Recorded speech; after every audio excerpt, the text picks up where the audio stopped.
Albert Camus mengedarkan kebiasaan berpikir kritis, dan karena itu dia menjadi simbol dari kebebasan. Dia mempertaruhkan seluruh reputasi intelektualnya untuk membela satu prinsip yang disebut kebebasan. Jadi dia ingin agar supaya semua orang hidup dengan mengucapkan dan mempraktekkan kebebasan. Bahwa Indonesia kehilangan kemerdekaan, kehilangan dimensi itu pentingnya kita merayakan 100 tahun Albert Camus, bukan merayakan ulang tahunnya sebetulnya, tapi merayakan pikirannya yang betul bermutu. Itu aja. Sampai ketemu di Bandung. Tidak mempersiapkan sesuatu supaya saya bebas untuk mengeksplorasi sensasi dari forum. Saya pikir kuliah, tapi ternyata pidato, tapi buat saya ada bedanya pidato, kuliah. Asal ini bukan zikir bersama Albert Camus. Kuliah tentang Albert Camus, dan Albert Camus hendak kita perhadapkan dengan kenyataan sosiokultural ekonomi global Yunto Indonesia. Saya mau bolak-balik di situ. Tapi supaya agak fair, saya ingin 1-2 orang mengucapkan keinginannya, apa yang yang Anda ingin saya ucapkan di forum ini. Bukan apa keinginan saya, apa yang Anda inginkan. Tema apa? Silakan. Inisiatif 1-2 orang. Apa temanya? Cinta. Ya. Cinta. Dualisme. Ya. Dualisme. Dualisme. Ya. Cinta selalu dualistik.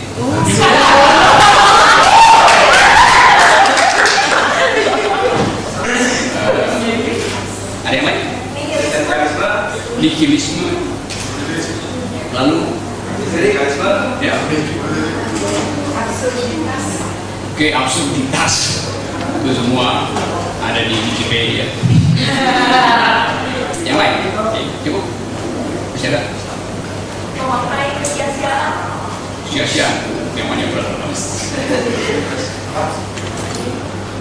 Oke, saya mau mulai pelan-pelan. Biasanya pidato nggak boleh interupsi, tapi justru saya ingin diinterupsi. Jadi angkat tangan aja, terus kasih poin terhadap sesuatu yang mungkin kurang saya ucapkan atau terlalu cepat atau terlalu lambat. Ini hari ulang tahun Albert Camus. Hari ulang tahun dari seseorang yang di dalam sejarah Nobel, dia salah seorang yang termuda memperoleh piala Nobel sastra. Lebih muda dari dia adalah Kipling, Rudyard Kipling. Nah, kita tahu Albert Camus meninggal pada usia yang sangat dini, 46 tahun ya. Meninggal karena kecelakaan mobil. Dan justru peristiwa itu membuat namanya dikenang, sebab seandainya dia hidup mungkin dia akan tertinggal di dalam teori, di dalam pikiran radikal oleh orang semacam Deleuze atau Foucault atau Derrida. Tetapi saya nggak mensyukuri mati mudanya. Tapi kadang-kala satu peristiwa yang tiba-tiba terjadi pada seseorang membuat parameter-parameter hidup berubah di hadapan ilmu pengetahuan. Orang mulai studi tentang kamu, orang studi pikirannya ketika pikiran itu justru masih segar diucapkan oleh seorang muda. Sangat mungkin pikiran itu berubah ketika establishment menguasai emosinya, menguasai sistem konsumsinya. Jadi ada gunanya sebetulnya kamu mati muda dari segi upaya untuk mencari refleksi paling asal, refleksi yang paling origin dari pikiran seseorang. Karena itu saya selalu senang bertemu dengan mahasiswa anak muda, karena dari mereka lah sebetulnya kejujuran pikiran, keteguhan prinsipil kita peroleh. Sekaligus dengan situasi itu kita menikmati relasi kebebasan. Kalau ada orang tua, kadang-kadang kita merasa bahasa kita tidak bisa bercakap-cakap dengan orang tua. Kalau di forum ini ada seorang Romo, terpaksa saya mesti lagi. Romo, apa kabar? Kata Romo itu sudah menimbulkan hierarki. Atau ada ustadz di situ, saya mesti ucapin assalamualaikum, dan itu kadang-kala menimbulkan hierarki. Jadi kemudahan sebetulnya adalah prasyarat untuk mulai satu percakapan bebas. Prasyarat untuk memulai mengaktifkan kebebasan. Dalam sejarah kita tahu kebebasan justru ditutup oleh mereka yang tua, entah melalui politik, entah melalui filsafat, entah melalui bahasa. Supaya cepat-cepat kita dapat idenya, Albert Camus adalah orang yang ingin membatalkan seluruh cara kita bercakap-cakap yang selama 20 abad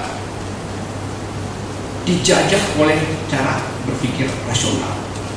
Jadi prinsip pertama yang saya kira penting untuk kita ingat adalah Albert Camus orang yang ingin merubah gramatika di dalam percakapan dengan akibat perubahan itu pada cara kita mengapresiasi politik, cara kita mengapresiasi etik. Dia merasa bahwa filsafat barat itu sebetulnya dari awal sudah totaliter. Karena orang dipaksa untuk berpikir di dalam satu konstruksi, entah itu logika, entah itu rasio, berpikir dalam konstruksi unitaristis, berpikir dalam konstruksi monoteisme, dan secara tidak sadar setiap orang yang mengkonsumsi unitarisme, unity of reason, konsistensi dalam logis, sebetulnya di dalam dirinya mengandung potensi untuk menjadi tiran, karena dia akan memaksakan jalan pikirannya dan menganggap orang lain tidak boleh punya jalan pikiran lain. Nah ini sebetulnya latar belakang. Jadi kalau cepat-cepat saya mau terangkan apa sebenarnya filsafat, kalau kamu isi filsafatnya adalah menihilkan filsafat barat. Artinya menihilkan rasionalisme, menihilkan metafisika Plato, menihilkan unity of reason Kant, menihilkan gagasan ide absolut Hegel, menihilkan segala macam posisi yang di dalam sejarah kita sebut fondasionalisme, artinya ada dasar untuk menerangkan segala sesuatu. Nah, kamu mencari cara untuk menerangkan pikirannya dengan cara keluar dari himpitan gramatika filsafat barat. Jadi kalau dia mengucapkan pikirannya dengan fasilitas Immanuel Kant, dengan Hegel, fasilitas Descartes, dan seterusnya, dia merasa dia akan disiksa oleh jalan pikirannya. Jadi dari awal dia ingin memberontak dari tutorisasi kebudayaan barat yang isinya adalah rasionalisme, yang kemudian menjadi dasar dari modernisme. Kamu menemukan bahwa hanya melalui art, melalui sastra, melalui seni, kita mampu untuk keluar dari penjara pikiran barat.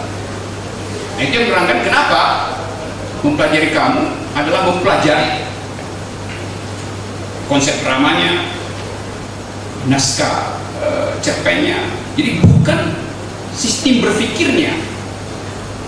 Belakangan orang mau melihat pola pikir Albert Camus dengan mempelajari tema-tema yang diucapkan di dalam berbagai macam karya sastra. Nanti ada sesi khusus tentang ini, saudara Robert Escobar. Jadi saya nggak akan masuk itu. Yang hanya ingin saya katakan pertama-tama adalah bahwa nihilisme pada kamu tadi adalah upaya untuk keluar dari tatapan mata Plato, keluar dari rengkuhan pikiran Hegel, keluar dari penjara Marxisme, keluar dari tutorisasi liberalisme. Jadi sebetulnya kamu berada di dalam satu suasana bahwa dia adalah orang yang dari dalam ingin mempersoalkan apa yang berabad-abad dipraktekkan oleh masyarakat global. Jadi kita boleh katakan bahwa kamu adalah seorang outlaw, orang yang menentang ketertiban, orang yang menganggap bahwa pikiran itu harus dibebaskan dari preteks kebudayaan, preteks akal, preteks politik. Jadi itu bagian pertama yang perlu kita ingat. Karena itu kalau kita masuk pada tema misalnya absurditas, nihilisme, tema-tema yang oleh filsafat barat yang sebagai ahli itu kan justru membuat orang frustrasi, membuat orang mengalami imobi, tidak mau bergerak, jadi immobile orang. Buat kamus, nihilisme dan absurdisme justru adalah energi dari sejarah. Justru dianggap sebagai mesin yang mendorong orang untuk terus menginginkan perubahan. Nihilisme artinya bagi kamu bukan masuk di dalam ketidakberdayaan karena keadaan tidak mungkin lagi dirubah sehingga orang pergi pada pikiran nihilistik. Bagi kamu nihilisme adalah nihilisasi, artinya menihilkan sesuatu yang sudah ada sebelumnya, yang saya sebut tadi, seluruh bangunan filsafat dan kebudayaan Eropa yang terstruktur. Saya coba perlihatkan beberapa masalah di dalam masyarakat kita hari ini supaya ada semacam connectivity. Tadi saya bicara dengan Louis tadi, saudara Louis, nggak ada mungkin karena Louis ada, udah pulang. Dia ingin agar supaya dikaitkanlah pikiran kamu itu dengan kondisi kebebasan di Indonesia. Tentu kalau saya terangkan itu bukan karena saya diminta oleh direktur CCF, tapi karena memang kamu harus dikontekskan pada situasi. Mengapa? Karena pikiran kamu memang pikiran yang partikular. Partikular artinya dimaksudkan untuk menerangkan kondisi historis dari individu, dari masyarakat, dan bukan masuk di dalam tema-tema universal seperti kebiasaan filsafat baru. Jadi dia sebetulnya ingin mengembalikan kemerdekaan, karena itulah yang sebetulnya hilang dari peradaban akibat jalan pikiran yang unitaris. Nah tadi Kiana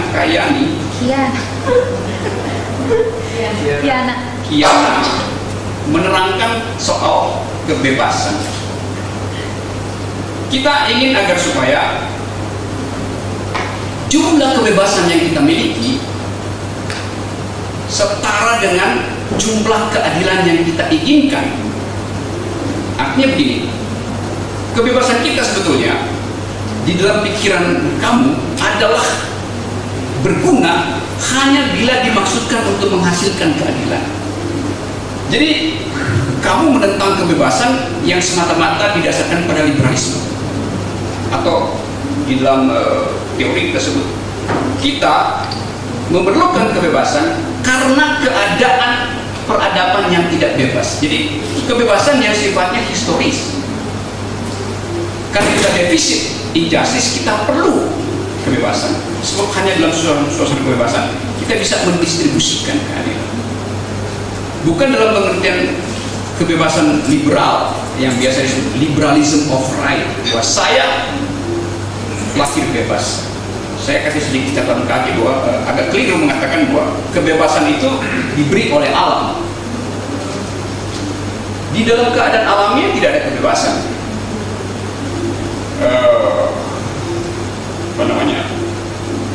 Yang ada kan adalah kekuatan dalam keadaan. Jadi kebebasan itu adalah hasil transaksi sosial. Tidak ada yang disebut natural right atau natural law. Di dalam suasana natural, law tidak bekerja, yang ada adalah force. Right juga tidak bekerja. Yang ada adalah predator. Kalau ada kelinci dikejar-kejar sama singa, si kelinci nggak bisa protes bahwa dia punya hak. Kalau dia lolos dari terkaman singa, dia lompat ke sungai, dia diterkam oleh buaya. Jadi nggak ada hukum yang mengatur bahwa hak dari kelinci untuk tetap lincah tidak boleh dihalangi oleh singa atau dibatalkan oleh buaya. Pada manusia, kita menemukan transaksi justru untuk melindungi hak dari individu. Jadi hak itu adalah hasil transaksi perbuatan manusia, bukan pemberian alam. Kita mencari legitimasi terhadap kebebasan pada alam, tapi itu adalah cara kita mencari legitimasi, bukan asal usul dari kebebasan. Jadi kebebasan hanya bisa dinikmati oleh manusia karena kita mengalami injustice. Hanya karena kita mengalami ketidakadilan, kita merasakan perlunya kebebasan. Nah, kalau kita lihat misalnya keadaan dunia atau keadaan Indonesia hari-hari ini, dunia hari ini sebetulnya hanya dihuni oleh dua jalan pikiran absolut, yaitu keinginan untuk mengintegrasikan sistem ekonomi dengan backup militerisme seringkali, dan kehendak untuk menghomogenkan kebudayaan melalui teologi. Di mana-mana di pojok dunia ini kita bertemu dengan fundamentalisme. Jadi dunia sekarang termasuk Indonesia mengalami surplus moral, tetapi defisit di dalam kebebasan. Ini satu masalah yang saya kira sangat berbahaya. Karena kita tidak mungkin mempercakapkan sesuatu yang telah dibakukan dan dibekukan oleh teologi tanpa kesempatan bagi kita untuk mempersoalkan isi teologi. Apalagi dalam suasana keindonesiaan sekarang, kita seolah-olah merasa ada kebebasan di dalam masyarakat kita. Benar, ada kebebasan, tetapi kebebasan yang sama juga dinikmati oleh mereka yang hendak menutup kebebasan. Kebebasan yang sama yang kita peroleh akibat reformasi juga dihuni oleh mereka yang sebetulnya ingin membatalkan kebebasan. Fundamentalis.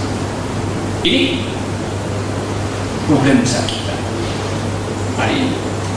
Kita eksplorasi sedikit cara kita menguji demokrasi. Apakah demokrasi hari ini sudah betul-betul memperhatikan segala macam jenis pengalaman real manusia? Kamu, Albert, kamu datang dengan dalih itu bahwa kebebasan harus dilihat di dalam relasi yang paling individual, yaitu penghargaan terhadap cara setiap manusia menikmati eksistensi.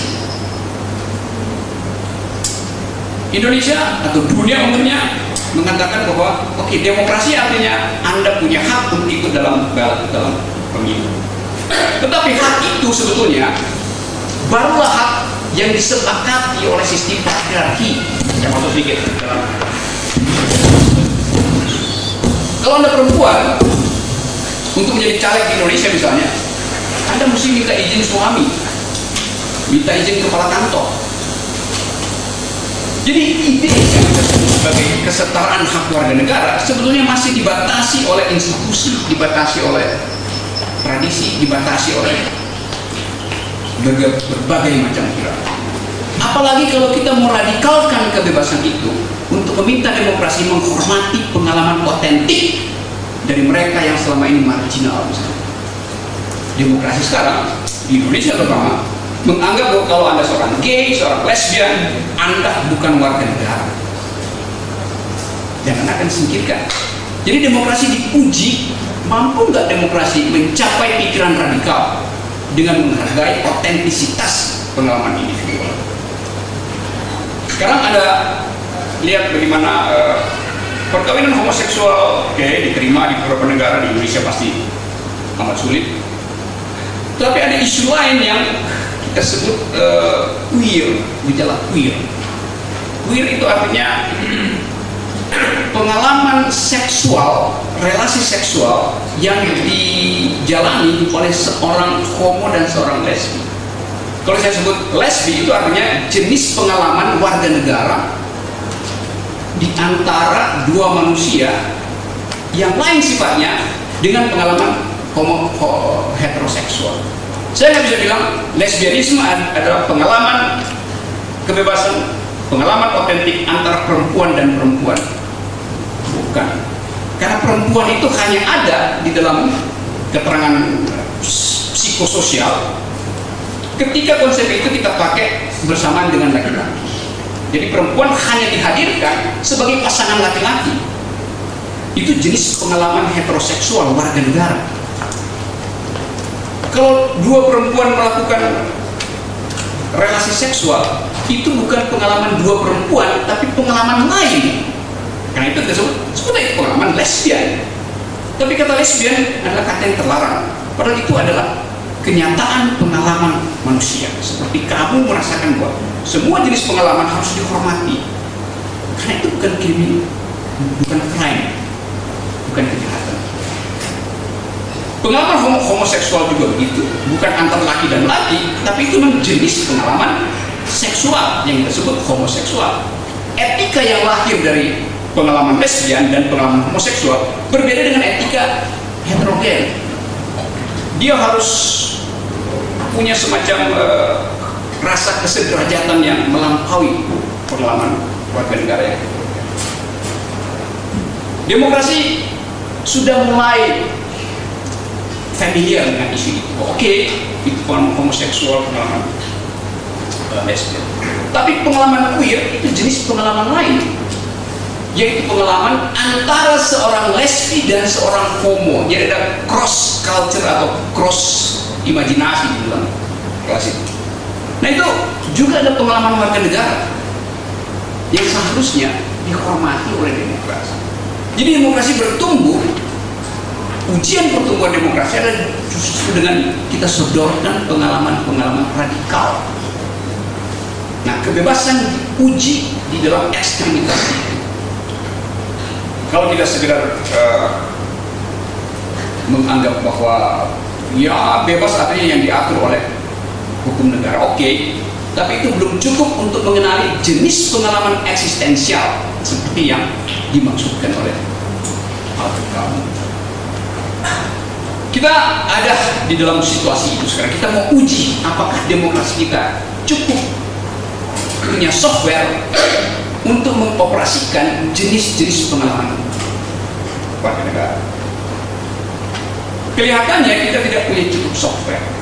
Sebab untuk memelihara itu diperlukan dua hal. Pertama adalah suasana kebudayaan. Yang kedua adalah perangkat hukum formal. Dua-duanya defisit pada kita, karena cara kita mengenali hukum, cara kita mengenali kenyataan tidak didasarkan pada persepsi kita tentang hak warga negara, tapi persepsi tentang hak mayoritas. Maka kita masuk di dalam jebakan baru bahwa demokrasi terjebak pada mayoritarianisme, yaitu bahwa bila misalnya Anda ingin mengucapkan pikiran Anda akan ditanya, Anda mayoritas atau tidak. Lebih berbahaya lagi, istilah mayoritas di kita sekarang direduksi menjadi mayoritas dalam pengertian teologi, dalam pengertian kesolehan. Jadi kalau Anda bertakwa pada Tuhan yang Maha Esa, Anda dianggap sebagai mayoritas. Kalau Anda kurang bertakwa, Anda dianggap sebagai menempatkan keberatan. Padahal politik kenegaraan hanya dihitung berdasarkan kesepakatan konstitusional, bukan kesepakatan akhirat. Tapi bahayanya adalah kita, bangsa ini, ingin menghitung potensi individu, ingin menghargai keutamaan individu dengan melihat terlebih dahulu identitas primordial. Dan selalu identitas itu dihubungkan dengan agama.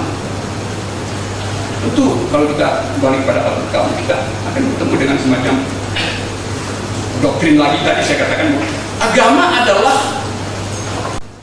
kemerdekaan pikiran manusia. Jadi dia setara dengan Nietzsche, setara dengan Dostoyevsky dalam upaya untuk membawa manusia keluar dari doktrinasi. Kita di sini justru mengalami hal yang tepat, sehingga kita selalu pergi pada politik identitas. Salah satu bahaya dari kebebasan adalah kita mencari ukuran-ukuran relasi dengan menilai lebih dahulu identitas di antara kita. Dan identitas itu selalu berhubungan dengan identitas keagamaan. Anda akan ditanya, agama Anda apa? Etnis Anda apa? Bukan pikiran Anda apa tentang demokrasi. Ini bahayanya. Nah, sering kali saya terangkan dalam berbagai kelompok. Identitas itu sebetulnya adalah sesuatu yang diucapkan dalam upaya untuk membekuk pikiran orang. Begitu kita diberi label, dikasih identitas, kita berhenti sebetulnya sebagai manusia yang berpikir, manusia bebas. Jadi kebebasan adalah anti identitas. Di dalam alam pikiran Yunani, identitas itu artinya dia yang sudah mati. Sebab hanya orang mati yang bisa diidentifikasi. Selama kita hidup, kimia kita berubah terus, alam pikiran kita berubah, cara kita jatuh cinta berubah, kemungkinan kita untuk membatalkan dan juga berubah. Kenapa? Sebab antropologi dari kebebasan adalah validilisme, yaitu bahwa manusia memang diwajibkan untuk berbuat salah agar supaya ada kritik. Di dalam komunitas di mana kesalahan dilarang, kehidupan menjadi sangat homogen. Nggak ada kenikmatan hidup bila kita tidak berbuat salah. Tetapi justru doktrin-doktrin agama, doktrin filsafat menghendaki agar supaya ada identitas. Tadi saya terangin, kalau Anda meninggal, apa perlunya agama bagi si mayat? Buat apa mayat beragama? Perlu untuk catatan administrasi supaya kita tahu dia dikubur di sebelah kiri atau sebelah kanan pemakaman umum. Sebelah kiri bagian Kristen, sebelah kanan bagian Islam, sebelah utara bagian Hindu dan sebagainya. Jadi sebetulnya demi itu aja catatan administrasi. Identitas agama. Tapi dipersoalkan kan? Apalagi kalau ada sweeping, Anda bisa betul kena tilang moral. Tilang berbeda di dalam keyakinan, ada rahasia moral.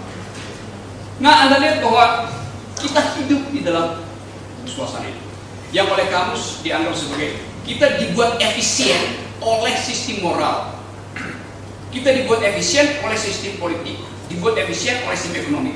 Tapi efisiensi artinya membuat orang tidak bergerak. Contoh efisiensi politik misalnya, kita dipaksa untuk masuk dalam sistem kepartaian.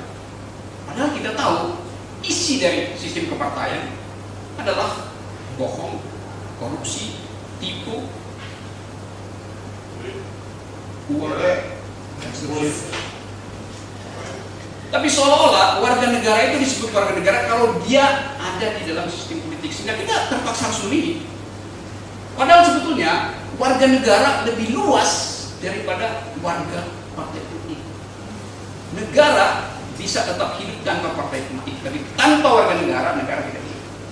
Karena itu, menurut saya, warga negara tidak boleh terbagi habis di dalam partai politik. Dia harus lebih luas dari partai politik supaya ada kemampuan untuk mengevaluasi formalisme dari sistem politik. Nah, ini satu soal yang perlu kita ingat kalau kita mengingat jalan pikiran dari pabrik kamu, menginginkan agar supaya tidak ada pembekuan-pembekuan di tingkat institusi di dalam kita menghayati kehidupan. Nah, kita diselamatkan sebetulnya oleh jalan pikiran demokrasi, bahwa demokrasi itu hanya bisa dihuni oleh mereka yang tidak final pikirannya. Kalau pikiran Anda final, itu artinya Anda tidak mungkin berdemokrasi. So, demokrasi adalah kompetisi kepentingan. Jadi kepentingan itu harus bisa diuji di dalam public discourse. Kalau Anda datang dengan doktrin bahwa kebenaran saya tidak mau saya pertengkarkan, nggak ada soal. Anda boleh simpan itu di ruang privat Anda. Tapi kalau Anda datang dengan prinsip bahwa ini kebenaran saya dan diucapkan ke publik, maka Anda harus buka juga kemungkinan untuk dibatalkan kebenaran itu. Di sini misalnya kita bisa lihat di Mahkamah Konstitusi, saya pernah jadi ahli di situ untuk menguji apakah pornografi itu bertentangan dengan moralitas bangsa atau tidak. Apakah pornografi bertentangan dengan konstitusi atau tidak? Saya memberi dalil di situ bahwa pornografi tidak bertentangan dengan konstitusi. Karena itu hak orang untuk mengekspresikan kebebasan. Kalau itu menyangkut anak-anak, ada undang-undang perlindungan anak. Tapi orang dewasa punya kemampuan untuk mengimajinasikan relasi kebebasan. Justru dari situ kita uji bertanggung jawab nggak orang dewasa. Jadi kita nggak mungkin menutup imajinasi orang dewasa tentang bayangan seksualitas. Tapi kan ada ilusi, iya itu lain lagi, itu aturan lain. Tapi pikiran orang tentang imajinasi tidak boleh digunting oleh negara. Maka orang di dalam menghargai kemampuan abstraksinya tidak boleh dibatalkan oleh negara. Dalil itu saya ucapkan, saya ingin dalil itu dimentahkan atau dibatalkan oleh lawan hukum saya di situ. Tapi hakim konstitusi, ya si Adil masih ada di situ, memberi kesempatan pada lawan debat saya untuk mengucapkan pikirannya. Yang diucapkan adalah dalil-dalil agama. Lalu saya bilang, seandainya saya boleh menerangkan bahwa dalil Anda keliru, apa konsekuensinya? Konsekuensinya Anda murtad. Konsekuensinya Anda berdosa. Hukum tidak mengenal dosa. Hukum hanya menghukum orang kalau dia salah. Hukum tidak menghukum orang kalau dia Anda berdosa. Anda berdosa hukumannya di akhirat. Jadi Anda bayangkan misalnya, Mahkamah Konstitusi adalah institusi publik yang menyelenggarakan kebebasan berpikir dan kebebasan berargumentasi. Tapi kita tidak mungkin berargumentasi bila yang diajukan di dalam forum publik itu adalah dalil-dalil yang tidak mungkin dibantah karena dia dibuat di langit. Padahal hukum kemerdekaan kita bertransaksi di bumi. Ini contoh kecil. Dalam contoh itu juga saya mau menerangkan bahwa bahasa kita sebetulnya, bahasa Indonesia, itu mengandung kemampuan untuk menghalangi percakapan. Sifat bahasa kita adalah perintah. Di dalam perintah ada percakapan, tapi percakapan satu arah, yaitu keinginan si pemberi perintah agar supaya penerima perintah itu menjalankan kemauannya. Bahasa kita tidak diucapkan dalam kesetaraan. Dengan kata lain, tanggung jawab berbahasa yang sebetulnya adalah peralatan untuk menyelenggarakan kebebasan. Sebab hanya dalam berbahasa kita bisa saling tukar tambah kebebasan, dihentikan oleh untuk patriarki, untuk feudalisme. Anda lihat misalnya setiap kali terjebak di dalam perdebatan, orang bilang, oke, ini nanti ini akan jadi tanggung jawab kita bersama. Jadi kita mengalihkan tanggung jawab yang seharusnya saya sebagai individu yang bebas, saya bertanggung jawab. Saya cari perlindungan pada komunitas. Ini tanggung jawab kita bersama. Ini tanggung jawab seorang diri. Kalau kamus tiba dengan doktrin bahwa kalau Anda bertanggung jawab pada hidup Anda, bertanggung jawablah sebagai seorang yang bertemu. Bukan Anda melempar tanggung jawab bersama. Tanggung jawab bersama artinya tidak ada tanggung jawab.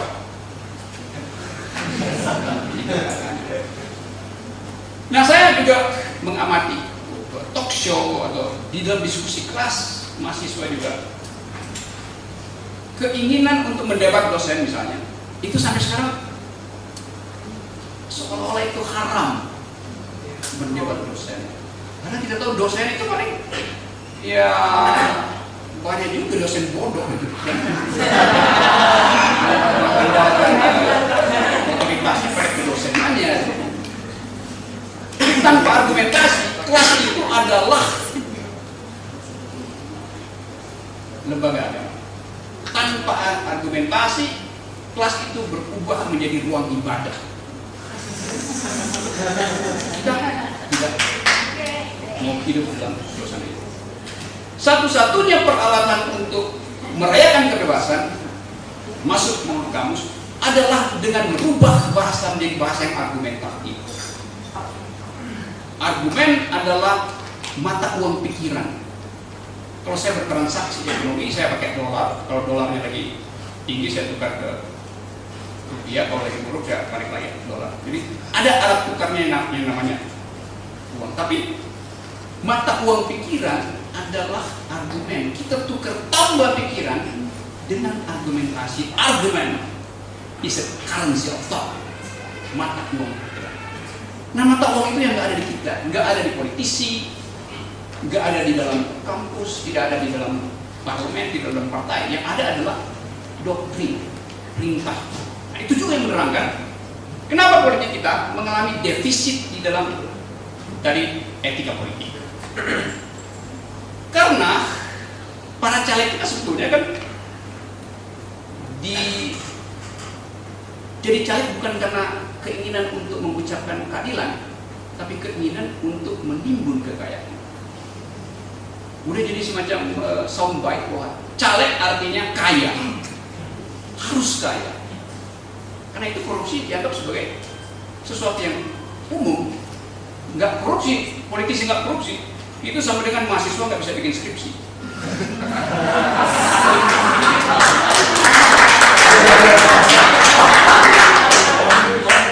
Jadi korupsi menjadi semacam prasyarat untuk menjadi seorang politisi, dan bahkan didorong oleh partai politik. Kalau seorang diajukan menjadi caleg, masuk dalam mesin politik, partainya akan bilang, Anda diutus untuk menjadi debt collector, untuk puni-puni partai, bukan menjadi public educator. Padahal tugas dari politisi adalah menjadi public educator, pendidik. Nah, ini berakibat bahwa kurikulum partai juga harus berubah, yaitu mengajarkan etika politik, mengajarkan asas kebebasan. Itu nggak terjadi.